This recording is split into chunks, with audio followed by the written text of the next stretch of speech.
Merry Christmas, whiskey folk. Welcome back to our 12 Drams Till New Year mini-series, where I'm sharing some incredible whiskies with some of my friends, and I encourage all of you guys to share your whiskies at home as well.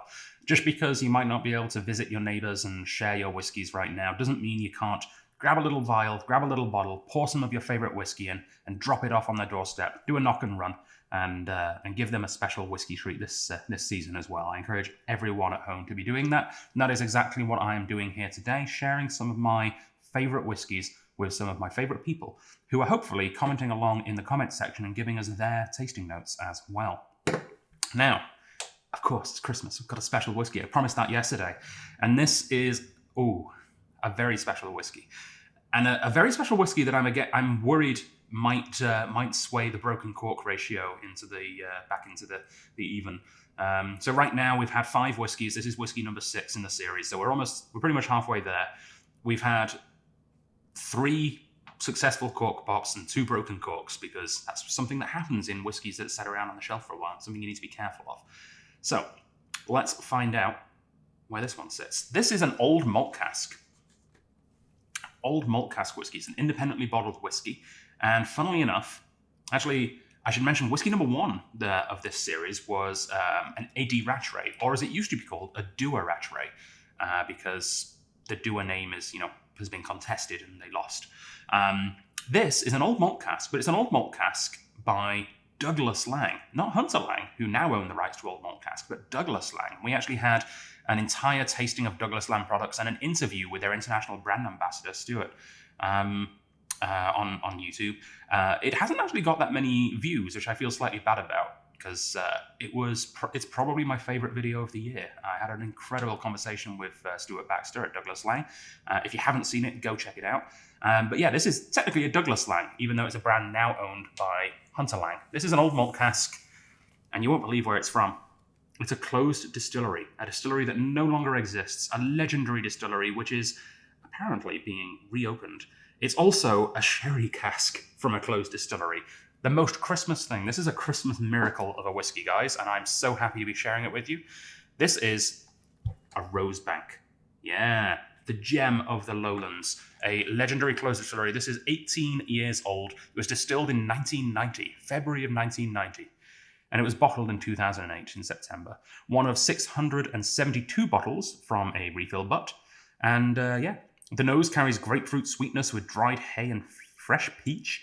The palate is balanced, herbal, open, sweet, and still fresh and fruity. And the finish, light, sweet, with a tangy, zesty, still herbal character.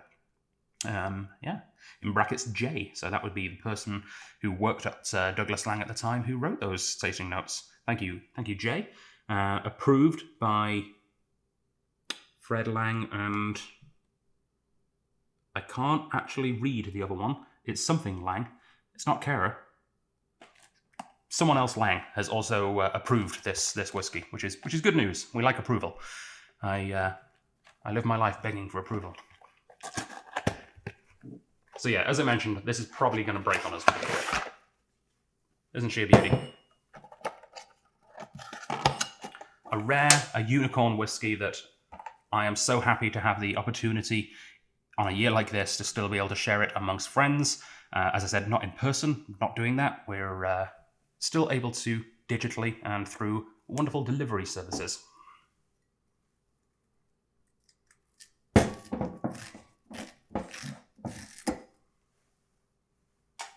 Here we go. Do we have a pop or do we have a break?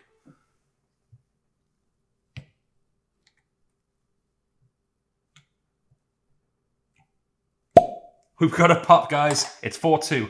Douglas Lang, congratulations on your high-quality corks. Yeah, good work. Let's see if this Rosebank lives up to our expectations. Just a little, got to share it, got to keep it. It's enough to go around still. Merry Christmas, everyone. This smells like thyme. The herb, not the abstract concept. A little bit of spearmint as well. It smells like a candy cane. I think I've got a candy cane over there somewhere. Let's put it on the tree.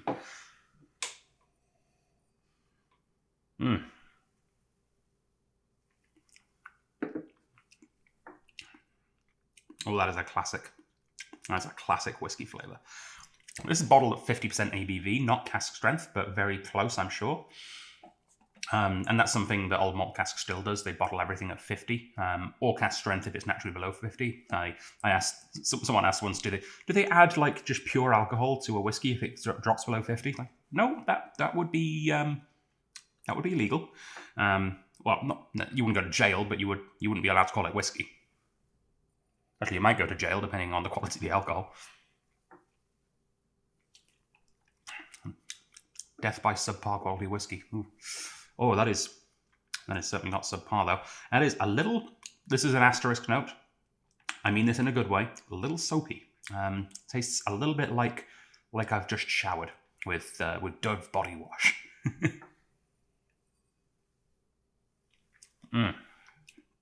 Oh yeah. Merry Christmas, guys. That was a real treat. I look forward to having a full dram of it later on.